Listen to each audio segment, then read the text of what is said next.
Bueno, Mario, siempre, digamos, en el ciclo que veníamos haciendo de entrevista empezábamos por discutir qué era el gobierno de Macri, qué es esto nuevo, porque es un poco la transición, ¿no? Pero a propósito de que está el libro, vos le pusiste Kirchner, el tipo que supo. ¿Qué podría sintetizar? ¿Qué es lo que supo? Básicamente, qué es lo que supo para mí es encontrar la clave para gobernar después de la crisis más honda y profunda que tuvo la Argentina, de la crisis más grave, crisis que en su momento se vivió y se padeció y que en ese momento toda la sociedad entendió, una parte muy importante de la sociedad, y que ahora es subestimada, vamos a decir, subvalorada, porque es fácil. Eso es lo que más supo, o sea, entender cómo se debía gobernar para que mejoraran una cantidad de indicadores sociales y económicos muy fuertes, muy importantes, para que ganara legitimidad el gobierno, que no tenía una legitimidad de origen muy endeble, para que se fortificara el sistema político, que estaba derruido, para que hubiera Estado, que no había. O sea, había una cantidad de objetivos confluyentes, pero muy difíciles de conseguir. Vos te posicionás desde un lugar, inclusive hay una cita muy divertida, digamos, de Borges contra los hiperdeterministas, sí, que siempre dicen que las cosas iban a dar así. Ahora, ¿qué rol le das al proceso previo, que por lo menos para mí o para nosotros fue muy importante, de la devaluación de Duhalde, el ajuste que generó la propia crisis, para que después tome envión sobre esa base de un aumento de la tasa de beneficio la posibilidad de la economía kirchnerista, en los años kirchneristas? Sin duda, todo lo que precedió a la llegada al gobierno de Kirchner, tanto la crisis que mencioné como los primeros atisbos, yo diría con toda la ironía del caso, los brotes verdes que aparecieron en la época de Duhalde, o sea, cooperaron coadyuvaron, no sé en qué proporción, o sea, pero coadyuvaron a buena parte de lo que se hizo en materia económica. Pero hubo una serie, un conjunto de medidas económicas en parte, laborales en gran medida, políticas y en materia de derechos humanos que no estaban en el kit de Duhalde. En el mismo sentido, ¿no? Decís, esto no puede ser solo producto de lo que se llama el viento de cola, ¿no? Sí. Y citás en un momento tanto al último libro que editó Le Monde, ¿Por qué retrocede la izquierda? Sí. Lo que para nosotros sería el progresismo o la centroizquierda. Seguro. Y decís que... Para mí también sería el progresismo. No, pues le ponen la izquierda, digamos, siempre. Sí, por eso. El progresismo, la centroizquierda, los nacionalpopulares. Malamud dice ahí que la voluntad política en América Latina tuvo dos padres, el petróleo y la soja, y una madre, que fue China. Sí. Malamud, que no es trotskista.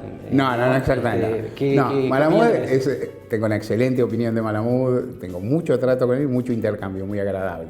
Igual, Andrés, entre otras cosas, es una persona que le gusta mucho, es un tuitero académico, digamos, o sea, le gusta mucho decir frases muy tajantes, muy llamativas, que buscan más generar la discusión que cerrarla, me da la impresión.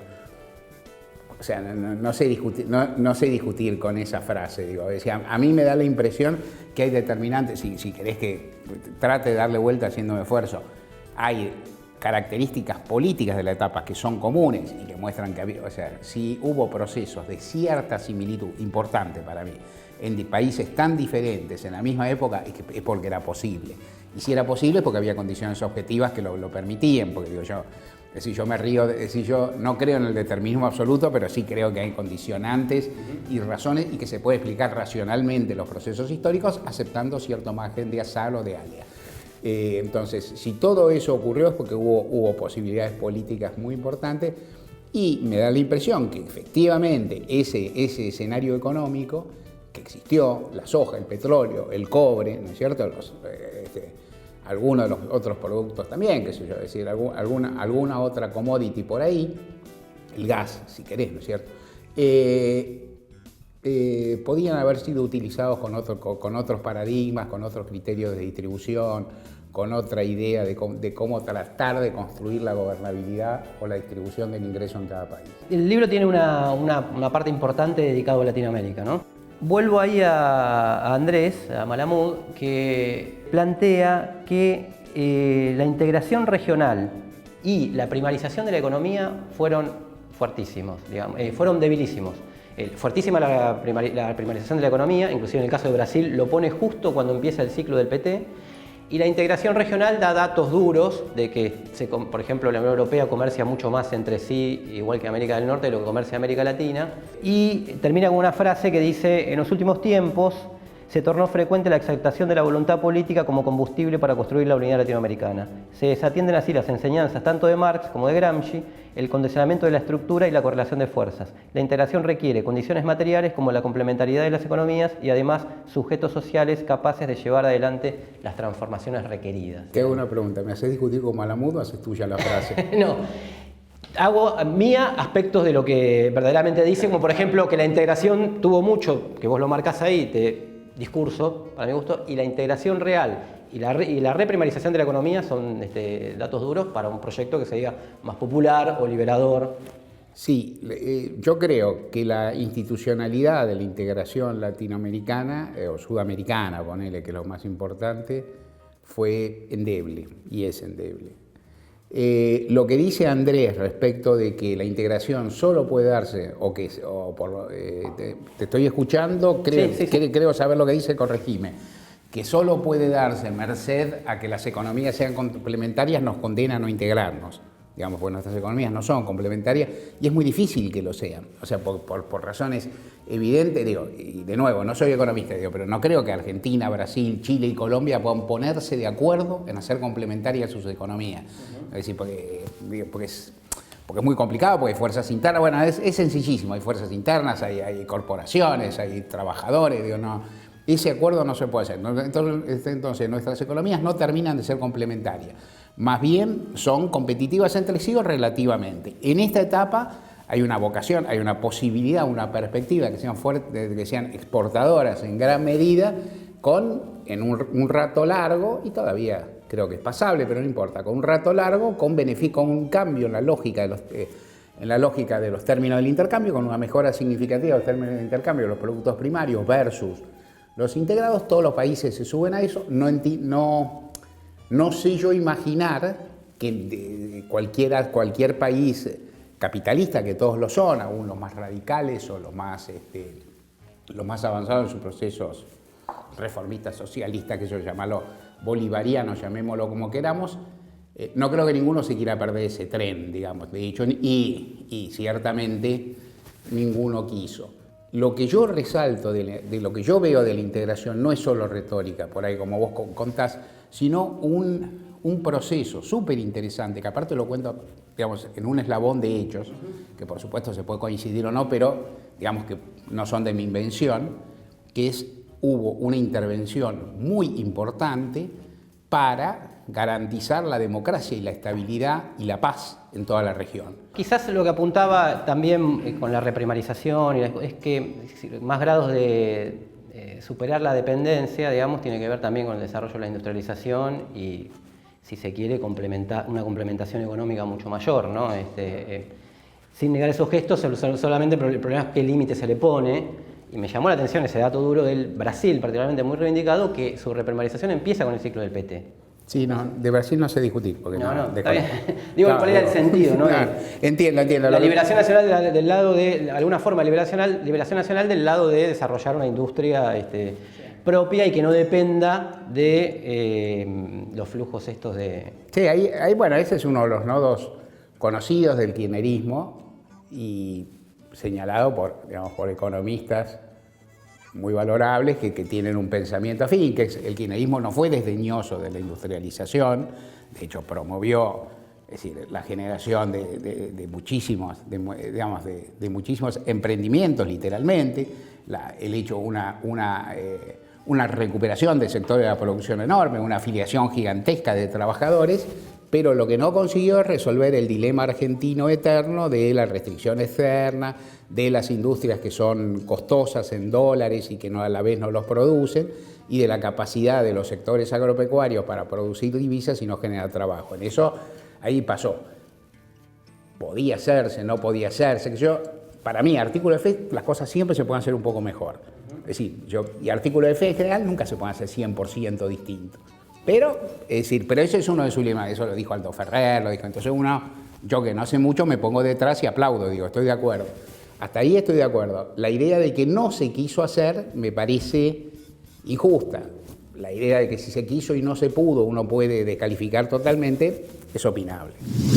En lo político, en el libro destacás que siempre te fascinó esa idea de desbordar o de superar los marcos del PJ, ¿no? Del peronismo.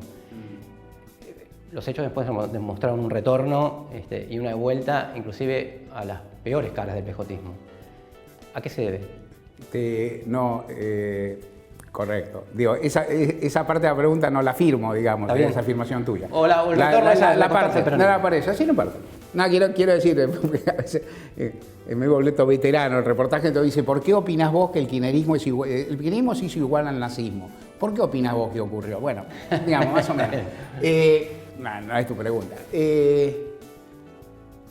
No sé por qué ocurrió. Justamente esa pregunta, me planteo esa pregunta y no sé la respuesta. Se me ocurre, hipótesis en camino. Si Kirchner hizo mucho por salirse del pejotismo, hizo varios intentos. Entonces, lo que se puede hacer mejor y trato de hacer es historiar esos intentos de esa lógica. Eso es lo que trato de contar. Otro sector de poder, no sé si llamarlo de esa manera, pero que es la dirigencia sindical. Sí. En nuestros términos, la burocracia sindical. Sí. Se apoyó en una gerontocracia importante que mantuvo su poder, ¿no? Digo, Piñanelli en el ESMATA. Sí, no es tan geronte, Piñanelli. No, es más robusto que geronte. Sí, es más robusto que geronte. Es un joven fornido. Digo. Hasta toda esa diferente Pedraza, hasta su caída por... Sí, Pedraza nunca fue favorito, pero no importa. No intervino, claro. No intervino firmemente. Como no intervino en general, y ahí uno puede pensar, podía intervenir de forma muy eficaz, muy funcional, podía cambiar. Yo creo que hay estructuras, y ahí me parece que son cosas para pensar, que no es fácil entrar en las estructuras sindicales. O sea, no es fácil ganar un sindicato. Aquellos que hablan de la burocracia sindical, que tengo muchísimos compañeros, expresión que yo usé muchísimas veces, que yo lo uso por ahí no para tantos sectores como vos, pero sí para algunos, no es fácil ganarle, ¿no? No es fácil ganar. Y no es todo, creo, no es todo el Ministerio de Trabajo, el apoyo de los gobiernos.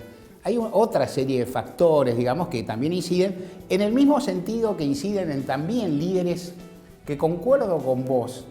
Te dije lo de gerontocracia porque me parecía, pero que concuerdo con vos que son, por lo pronto, son conservadores, ¿no? Son muy perdurables. Perdurables los dirigentes sindicales son casi todos, digamos, inclusive aquellos que uno ubica como más progresistas,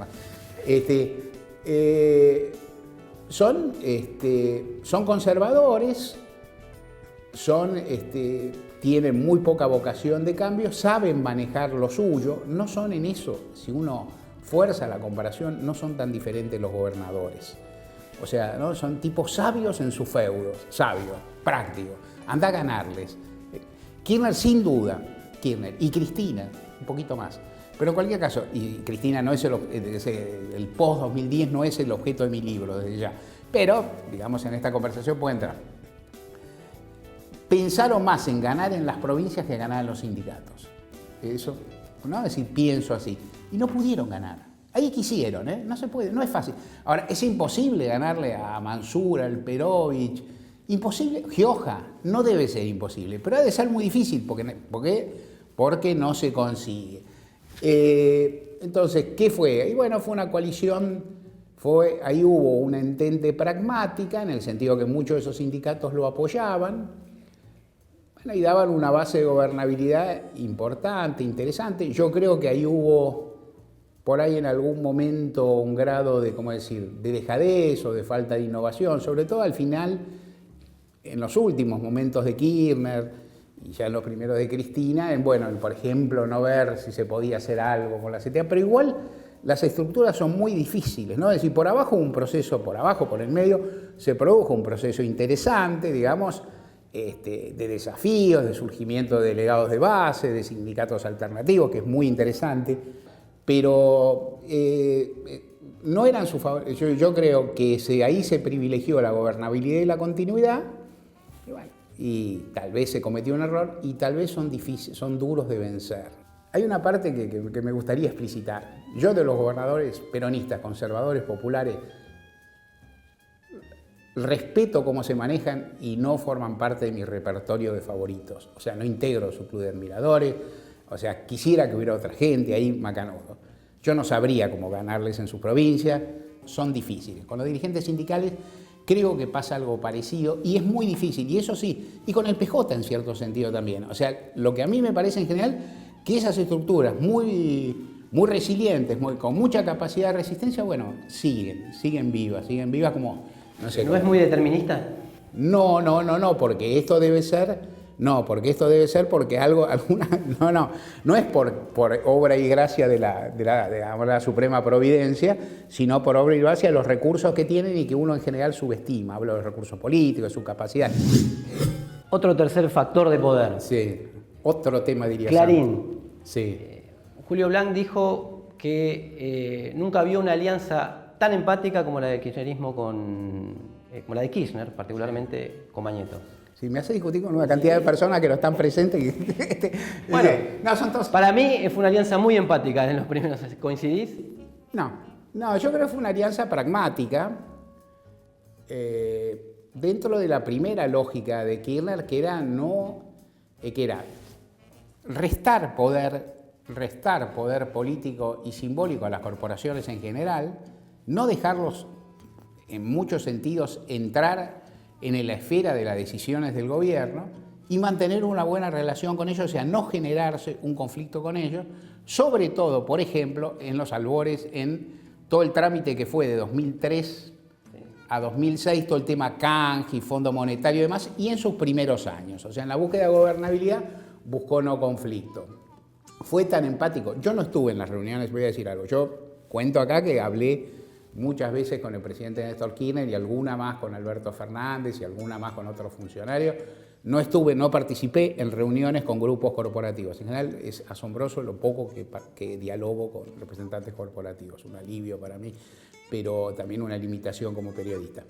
No sé cuánto hablaban o cuánto se llevaban. Se llevaban bien en términos periodísticos y en términos materiales, lo cual tiene corroboraciones importantes, de las cuales yo hablo en mi libro con relativo detalle y con espíritu crítico. O sea, si yo cuento desde que la fusión de Clarín, Cablevisión y Multicanal, que es un hecho, que aparte es revelador porque Kirchner la termina de consumar, de firmar un día, 2 días, 3 días antes de que Cristina asuma. O sea, es un regalo. 7D. Claro, exactamente. Kirchner se lo regala a Cristina, le regala a Cristina la paz con Clarín. O sea, que ese regalo es un regalo generoso, concebido como generoso. Es un regalo que Kirchner piensa que le está haciendo un favor, le hace un daño. Después se da cuenta, él y Cristina. ¿Por qué? Porque tiene otra idea de las correlaciones de fuerza y porque tiene otra idea de la conflictividad, es claro.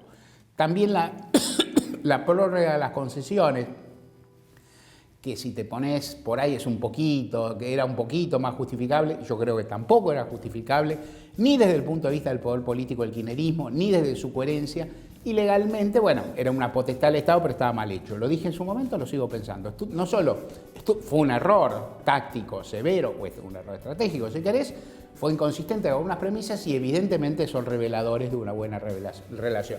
Era tan empática la relación, eso lo sabe Blanc, habrá estado en más reuniones que yo. Él pensó que iba a poder llevar esa relación, conducirla en términos peronistas, me parece a mí. Yo la única vez que hablé del tema con él, un poco fue el caso de la fusión, que yo pensaba que estaba mal, escribí que estaba mal y hablé, era el final de su gobierno, un momento muy acelerado en muchos sentidos, y él un poco le dijo que estaba mal y me habló en términos de gobernabilidad y que no le parecía para tanto, que es una reunión muy corta, digamos, y muy poco rica. Pero está claro que le pareció no grave algo que fue un error garrafal. Es obvio que si el conflicto con Clarín se hubiera planteado y la fusión no hubiera estado, el gobierno y el Estado hubieran estado más fortificados. Fue un error. Empático no lo veo. Tomo lo que vos decís del que te interesa discutir. Te interesa que lo vean los que tienen acuerdo y te interesa los que no comparten. Correcto, sí. Incorporar una cosa o no incorporar otra es una decisión también editorial o pensar algunas cosas, ¿no? Algunos nombres que no están. Sí. Mariano Ferreira, Sí. Jorge Julio López, Sí. o Milani, que hacen a una... Milani me parece que es post-Kirchner. Es post-Kirchner, sí, digo, en términos de... Porque vos tomás lo de la vida de Kirchner y la reivindicación de la impronta de los derechos humanos como fuerte, digamos, ¿no? Sí. En todo caso, que no esté en el libro... Jorge Julio López es de la etapa de Kirchner. Mariano Ferreira justo es asesinado unos días antes de la muerte de Kirchner. No fue no es una supresión deliberada. Cuando hagamos la tercera edición menciono algo de Jorge Julio López. Lo de Ferreira me parece muy especial porque ocurre pocos días antes de la muerte de Kirchner y me parece que está muy sobregirado en versiones acerca de cuánto lo preocupó a Kirchner, del dolor que le causó, eso en filas del kirchnerismo. Por ahí quise esquivar eso, decir, bueno, eso le causó un dolor, ¿no? Yo creo que a Kirchner le preocupó mucho, que a Cristina le preocupó mucho, que la reacción del gobierno fue buena en ese sentido, buena quiero decir, destinada a fortalecer la investigación, a ayudar a la fiscal, que Camaño, a la jueza que en este momento no me acuerdo el nombre, es un papelón. Pero bueno, no me acuerdo. Y bueno, y no mucho más porque no me acuerdo, tampoco me acuerdo del día de la muerte de Mariano Ferreira, pero fue poquísimos días antes. 20 de octubre. Por eso, en una semana. Entonces, bueno, digo, se me escapa temporalmente. Lo de Jorge Julio López sí es un episodio complejo, podría haberse tratado, no, por ahí es una falla. ¿Y la responsabilidad estatal en eso? En el caso de Jorge Julio López, no es mi lectura en un tema que seguí un rato, no es mi lectura, no creo que haya habido una responsabilidad estatal, no se sabe mucho. Esforcemos un poquito por ahí, no se sabe mucho qué pasó. Mi impresión es que las fuerzas de seguridad en la Argentina, dicho un poquito rápido, las policías, la bonaerense, en este caso la federal que pudo intervenir, están absolutamente invalidadas para investigar nada. Eso como término general, no pueden investigar nada. Problema del kirchnerismo, problema anterior, problema ulterior, mal llamado herencia de la democracia, digamos, un gobierno está 12 años, no puede terminar diciendo es una herencia de democracia. Bueno, vos recibiste la herencia y algo tenés que haber hecho y si no lo hiciste, fracasaste o lo hiciste mal. Es un problema. Y creo que entrando un poco más y simplificando algo, aunque no mintiendo, más invalidadas están cuando no pueden, cuando están bajo la luz pública y no pueden violar la ley para investigar. ¿Cómo definirías el PRO? Ya cambiemos, para incorporar un tema que tratamos en las otras entrevistas y después hablar un poquito de la izquierda. ¿Cómo definir? No soy muy lujoso para definir. Ponele que describa un poco. Es un partido político organizado que se constituyó en un distrito y supo crecer y tiene algunas estribaciones a nivel nacional, que consiguió con eso y poco más ganar la provincia de Buenos Aires, que no es chiste, y estuvo a nada de ganar la provincia de Santa Fe, que ya, es decir, ganar la estrella es mucho menos chiste, que tiene una figura saliente y consiguió construir otra, que es María Eugenia Vidal. Me parece que Horacio Rodríguez Larreta no trasciende el marco de la capital federal, pero nunca hay que ser despreciativo en esas cosas. O sea, es un partido que funciona bastante como tal, que también fue muy subestimado, me parece a mí, por la lectura o por la narrativa del kirchnerismo y de varias otras fuerzas también. Tuvo una táctica interesante y tiene una figura de liderazgo. A mí me parece espantosa, digamos, me parece mediocre, chato, me choca y desagrada a mi ideología o a mi valoración de la Argentina que dos egresados de universidades privadas formen una fórmula presidencial. Me parece una calamidad en términos culturales, pero ocurrió. O sea, quiero decir que los ciudadanos hayan convalidado esa fórmula contra todo lo que ha sido la forma de elegir de los argentinos, dentro, por supuesto, del reducido elenco de posibilidades que tuvo, pero así todo nunca eligió así. Nunca eligieron una fórmula de distrito, o sea, nunca una fórmula de una provincia se trasladó a la nación, pero fueron en sintonía con eso. O sea, me parece un partido, entonces, que le encontró la vuelta le encontró en parte la vuelta a gobernar la ciudad autónoma, que no es tan difícil, pero que tampoco es algo garantizado, a sostener a su líder, encontró un par de tácticas que resultaron bien, y que planteó astutamente las PASO contra lo que decían muchos estrategas, contra lo que decían sectores del establishment muy significativos, que le aconsejaban a Macri que hiciera otra cosa, que querían forzar mucho la convergencia con Massa.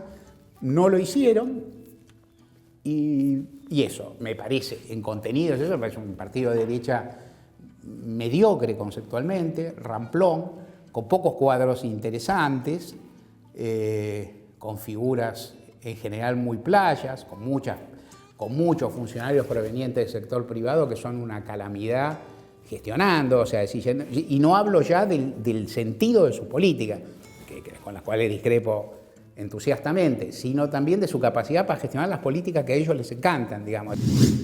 Bueno, vos estás entre los editorialistas que en general consignan la presencia de la izquierda clasista, como la llamás vos, en el movimiento obrero y eventualmente políticamente también.